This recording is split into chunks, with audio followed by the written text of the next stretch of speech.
Welcome to the deep dive. Today we're tackling a really important area in managing a very serious form of artery disease. hmm We're going to unpack a study that looked at how common medications affect what happens to patients with critical limb ischemia, or CLI, who have bypass surgery. Right. So the key question was, could these commonly used heart medications actually make a difference in this really dire situation? Yeah, and this study gave us a crucial piece of that answer. Okay. Exactly. We're diving into the paper. Statins are independently associated with reduced mortality in patients undergoing infrainguinal bypass graft surgery for critical limb ischemia by Schanzer and a team of researchers. Schanzer et al. Okay. It was published back in 2008 in the Journal of Vascular Surgery. And hmm this study, it took a close look at data that had actually already been gathered from a larger clinical trial Oh, interesting. Which trial was that? called Prevent 3. Prevent 3. Okay, let's unpack this a bit. CLI, critical limb ischemia. For those of us maybe not steeped in the world of blood vessel surgery, what exactly is it and why is it such a critical health issue? Sure. So critical limb ischemia, CLI, it really represents the most advanced stage of atherosclerosis in the arteries that supply blood down to your legs and feet. Atherosclerosis, the hardening of the arteries we hear about. Exactly, yeah. Yeah. Think of plaque building up inside those blood vessels, kind of like rust in an old pipe. Right. In CLI, these blockages get so severe that they can lead to really serious problems, like gangrene or open sores, ulcers that just won't heal, and even intense pain in the feet when you're just sitting still at rest. That sounds awful. It is. And the outlook is, well, unfortunately quite serious. Studies have shown that within about 5 years of being diagnosed with CLI, a really significant percentage of patients, somewhere between 50 and even 75%, may die. Wow. 50 to 75%. Those are sobering numbers. They really are. So it's clear that finding ways to improve how these patients fare is absolutely vital. Mhm. The study we're looking at, it zeroes in on medications often used to protect the heart, the circulatory system generally. Right, the cardioprotective ones. But the researchers pointed out, didn't they, that most of the evidence we had for how well these drugs worked came from broader studies, not specifically focusing on this very, very sick group of CLI patients. Precisely. The thinking was, I mean, it makes sense that these cardioprotective medications should be beneficial in CLI patients too, right? Yeah, seems logical. But it hadn't really been thoroughly examined, not specifically in this population. So that's where this research steps in. It takes a much closer look at whether drugs like statins, beta blockers, and antiplatelet agents actually make a difference for these individuals undergoing bypass. Okay. So tell us a bit more about this Prevent Third trial then. What was its main purpose originally? Yeah, Prevent Thur was a big trial, multi-center, randomized. Its primary aim was actually to investigate if a particular drug called etifologide, Etifologide. etifologide, could it help prevent vein grafts from failing after lower extremity bypass surgery? So after that surgery to reroute blood flow in the legs? Okay, so it was focused on graft failure. Did it work? Well, interestingly, the main finding of Prevent 3 was that etifologide didn't actually show any significant benefit. Oh. So the main goal wasn't met. No. So this major trial, designed to test this specific drug, Yeah. and unfortunately finding no benefit, it inadvertently held this, well, potential crucial answer to another pressing question within its data. Right. It's often the case in research, isn't it, that sometimes the most valuable insights come when you look at existing data from a fresh perspective. Exactly right. So this study by Schanzer and colleagues is a follow-up analysis using that Prevent 3 data. Exactly. They performed what's called a retrospective analysis. Yeah. So they went back and examined the data that had already been collected during the Prevent 3 trial. And their specific focus was to see if there were any differences in outcomes for patients who had been taking statins, beta blockers, or antiplatelet drugs compared to those who weren't. Got it. And who were the people involved in this? Give us a sense of the patient group. Sure. The study included 400 and 404 patients. All had been diagnosed with CLI and were undergoing what's called infrainguinal bypass surgery. Below the groin. Right below the groin, Yeah. using their own veins as the new blood vessel, the conduit. Okay.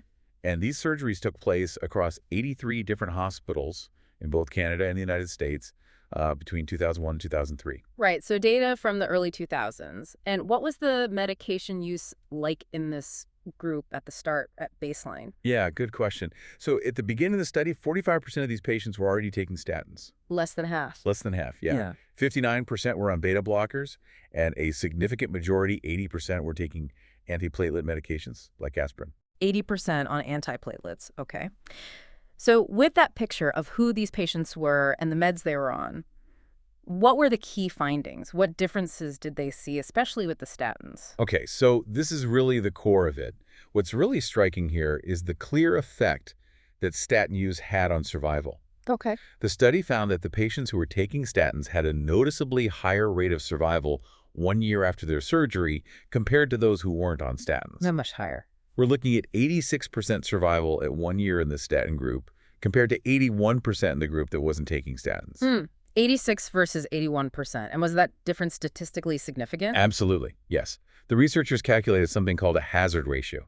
It's a way to compare the risk of death between the two groups over time. Right. They found a hazard ratio of 0.71. 0.71. Yep, 0.71, with a 95% confidence interval between 0.52 and 0.98 and a p-value of 0.03.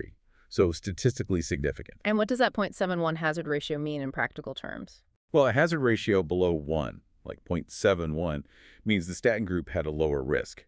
In this case, it translates to about a 29% lower rate or hazard of death over that 1 year period. 29% lower. That's substantial. It really is. And what's important is that this finding held up even after they used some quite sophisticated statistical methods, propensity score weighting. Which tries to account for differences between the groups. Exactly. It's like carefully matching patients with similar characteristics in both groups, even if they weren't initially assigned that way, just to make sure the comparison was as fair as possible.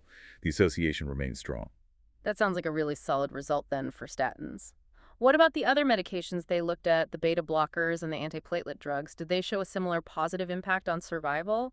No, interestingly, neither beta blockers nor antiplatelet drugs showed any appreciable or significant impact on survival within that first year for these CLI patients after bypass. No effect on survival for those two. Not that they could detect in this analysis. And furthermore, none of the three types of drugs, statins, beta blockers, or antiplatelets, seem to have any effect on how well the bypass graft itself stayed open. That's technically called graft patency. So no impact on the graft staying open at 1 year for any of them? Correct. At the 1 year mark, no significant association. So it really seems like statins were the standout medication here, specifically for improving survival. That's what this data suggested, yes. The study also looked at other factors that could influence mortality, didn't it? Besides the medications? Yes, they did.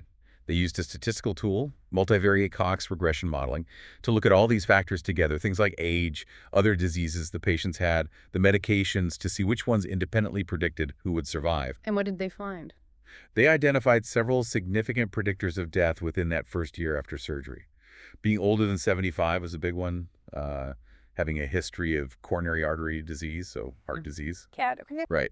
Having advanced chronic kidney disease, CKD, specifically stage 4 or stage 5 kidney disease, carried a much higher risk. How much higher? The hazard ratio for stage 4 was about 2.0, and for stage 5 it was up at 3.4, so double or more than triple the risk. Wow.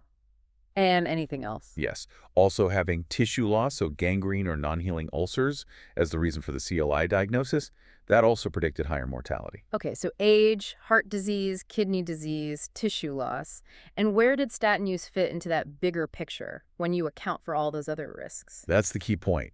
Even after accounting for all those other powerful factors, statin use still remained an independent predictor of improved survival. It held up. It held up. The hazard ratio in this more comprehensive multivariate analysis was 0.67 and still statistically significant. So roughly a 1/3 reduction in the hazard of death, even after adjusting for everything else. Exactly. It really strengthens the idea that the statins themselves were having a protective effect, something beyond just managing, say, cholesterol levels or being a marker for better overall care, although those things are complex to fully untangle in this type of study. Right. This study really seems like it had a considerable influence then on how we approach treating CLI. Why is this specific finding about statins so important in the grand scheme of things? Well, if you connect it to the bigger picture, this research really underscores something fundamental, that managing severe atherosclerosis, that hardening of the arteries, isn't just about the surgery itself. Like fixing the plumbing locally? Exactly. It's not just about creating that detour around the blocked road. Systemic medical treatment, addressing the underlying disease throughout the entire body is absolutely crucial. It highlighted that even in patients with the most advanced form of peripheral artery disease like CLI, medications like statins could have a really meaningful impact on their survival. So the core insight is that you need a comprehensive approach. Surgery plus medication. Precisely. Medication plays a pivotal role. Even when the disease is so bad, it needs surgical intervention. And this wasn't perhaps entirely out of the blue. Was there some previous evidence suggesting statins might help in PAD, peripheral artery disease? That's right. There were already landmark studies, like the heart protection study, HPS. Right, I've heard of that one. Yeah, it had already shown that statins could reduce major vascular events, heart attacks, strokes in a much wider group of patients, including those with peripheral artery disease, even if they only had less severe symptoms, like claudication, pain when walking. Okay. So this study on CLI patients added a really important piece to that puzzle, showing a clear survival benefit in this particularly high-risk population. And since the study came out back in 2008, has more research come along that, supports or maybe even contradicts these findings? Oh, absolutely. Yeah, subsequent studies have definitely reinforced this. For instance, data from the Critisch Registry, CRITISCH. It's a large German registry. That showed improved amputation-free survival and lower rates of death and major cardiovascular events with statins and CLI. And other research, like work by Suckow and colleagues looking at a big vascular surgery database in the U.S., also found statins linked to improved 5-year survival after bypass for CLI. So the evidence seems to have built up over time. It really has. It's fascinating how our understanding of these drugs evolves. We often think of statins primarily as cholesterol-lowering drugs. That's their main job. That is their main mechanism, yes, lowering LDL or bad cholesterol. But it seems their benefits might go beyond just the cholesterol numbers. Precisely. We now understand much more about what are called the pleiotropic effects of statins. Pleiotropic, meaning? Meaning effects beyond just cholesterol lowering. A big one is reducing inflammation in the blood vessels. Ah, the inflammation connection. Yes. Statins can influence levels of various inflammatory markers, things like C-reactive protein or CRP, interleukins like IL-6 and IL-1, even fibrinogen. All these play a role in how atherosclerosis develops and progresses, how unstable plaque might become. And other trials have looked at this inflammation aspect. Definitely. Big trials like Prove-It-Timi and Jupiter really emphasize the importance of these anti-inflammatory actions, linking lower CRP levels achieved with statins to better outcomes. Interesting. And now, of course, we even have newer classes of drugs like PCSK9 inhibitors that also target the cholesterol pathway very powerfully, often used alongside statins. So this growing body of evidence, starting with studies like the one we're discussing, has likely changed how doctors actually treat patients with CLI today. Oh, without a doubt. It's really quite striking when you look back. In that original PREVENT-3 cohort from 2001 to 2003, only 45% of patients were on statins. Yeah, you mentioned that. Less than half. It's less than half. And remember, this was within a major research trial setting, where you might expect medication use to be, if anything, maybe a bit higher or more optimized than in general practice. So maybe even lower in the real world back then. It's quite probable, yes. This study and the research that followed really played a big part in a significant shift in practice. How so? Well, current medical guidelines now strongly recommend that essentially all patients with CLI, and really all patients with any form of atherosclerotic vascular disease, heart disease, stroke history, PAD, should be treated with high-intensity statin therapy unless there's a specific reason not to. From less than half to nearly everyone, that's a huge change. It is. It's really quite powerful to see how research like this, piece by piece, can directly translate into better standards of care for patients facing such a serious condition. It sounds like this research and the ones that followed really moved the needle on statin use. It really has. Yeah. And we're also seeing accumulating evidence suggesting benefits in other vascular conditions too, potentially slowing the growth of abdominal aortic aneurysms, maybe lowering stroke risk in patients with carotid artery disease. Right. And, as we mentioned, improving amputation-free survival in CLI patients specifically.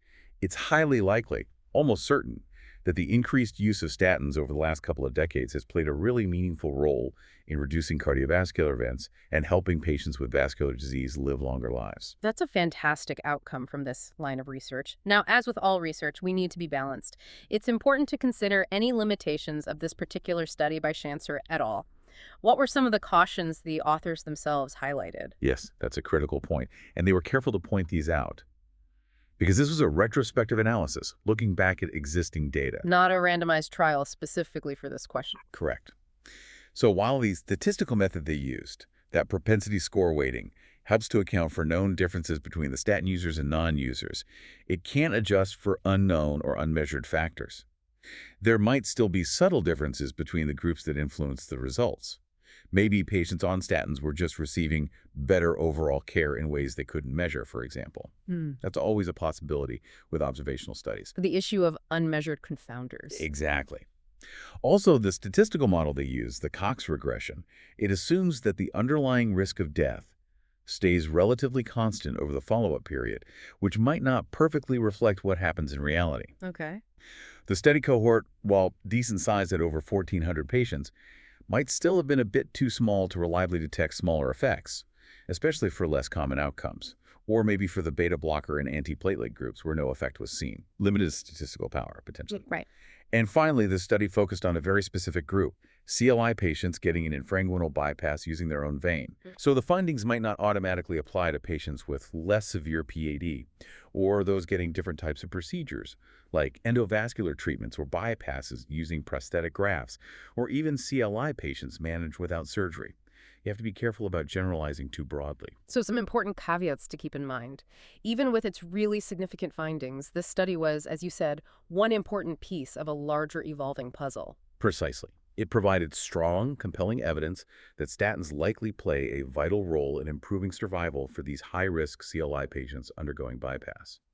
But it also highlighted the ongoing need for more research, perhaps looking at optimal dosing, long-term effects beyond 1 year, and the interplay with other outcomes like graft patency over longer periods. Well, this has been a truly insightful deep dive into a really significant piece of research. To kind of wrap things up, what's the key takeaway for our listeners today? I think the main point is this. The 2008 study by Schanzer and his team provided really compelling evidence back then of a significant link between using statin medications and improved survival rates, specifically at 1 year after surgery, for patients suffering from critical limb ischemia who underwent bypass. And it really underscores that crucial idea that when we're dealing with advanced peripheral artery disease, the treatment plan has to go beyond just the surgical fix, doesn't it? Absolutely. Systemic medical therapy, particularly with medications like statins, is just a really vital component of managing the whole picture for this serious condition. Couldn't agree more. It reinforced the importance of treating the underlying disease process, the atherosclerosis itself, not just the immediate problem threatening the limb. So, considering all of this, here's maybe a final thought for you, the listener, to ponder. Given the clear survival benefit that this study and, importantly, the research that followed have shown for statins, what are the continuing challenges today in making sure that all patients with critical limb ischemia who could benefit from statins are actually receiving them? Are there still gaps? And maybe what further research could help us to really refine and better understand the absolute optimal medical strategies for this very complex and vulnerable group of patients? Definitely something worth thinking about. Thanks for joining us for this deep dive.